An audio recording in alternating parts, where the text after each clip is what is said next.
taking a look at the weather for us. Helen, good morning to you. Very icy this morning for many people who are starting their day today. It is really chilly this morning. Good morning, Naga. Hello there. And it's also quite misty. Look at this lovely shot taking over the Cheshire Plains, not too far away, of course, from Salford. That mistiness around on some of the faster routes.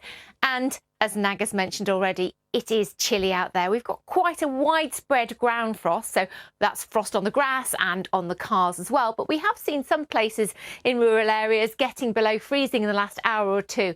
Now, temperatures won't start to rise for another hour or so, but we could see a little bit more fog in the next hour or two as the sun gets to work and just stirs the air. But I think it'll be more of a problem tomorrow, and more rain will be a problem tomorrow. Here it is, looming large on the satellite picture out in the Atlantic. This little window of drier weather, so you can see the United Kingdom underneath there is a little bump of high pressure just about moving its way in. But it's going to be a slow process, this weather front moving in, which means we could again see some sizable amounts of rain. But not today. Today is no more than a few showers. We've seen one or two in Cornwall and Pembrokeshire. We've also seen some getting in across northern and eastern Scotland, down through Lincolnshire and East Anglia. But that's the exception rather than the rule. The rule for most is dry with good spells of sunshine once the fog clears. And temperatures after that chilly start will get up to around about 8 to 10 or 11 degrees Celsius, which is about on par for this time of year. But they'll drop away like a stone overnight, and quite a sharp frost is expected for much of Scotland, northern England, and in some of the towns and cities as well. Fog will develop quite widely from East Anglia, the Midlands, right the way up to the spine of the country in the central lowlands of Scotland, and we may well see the aurora borealis, the northern lights tonight across the northern half of the country. But if you're going out to watch them, wrap up warm. It's cold.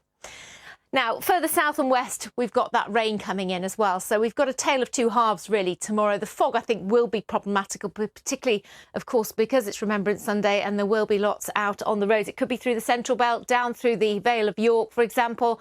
And it'll make things not just grey, but cold as well, with temperatures close to freezing and really struggling to lift through the day. Whilst for Northern Ireland, it's likely the rain gets in here across much of Wales towards the Midlands. It might hold off at the cenotaph, but it will be quite cold, I think, with that cloud coming on top of that really chilly start to the day. And eventually that rain does move in across the southeast, East Anglia, up into northern England, reaching southwestern parts of Scotland. Another one hot on its heels. So we could see 20 or 30 millimetres underneath that blanket of cloud. The wind escalates as well, actually, through tomorrow in the south and the west. And we will have quite a blustery spell overnight as those weather fronts continue to advance eastwards, pushing that rain eventually across all parts, with some strong winds as well, particularly in the south. So it's back to that wet and windy style autumnal weather later tomorrow and into the start of next week, as opposed to the frosty, foggy one at the moment.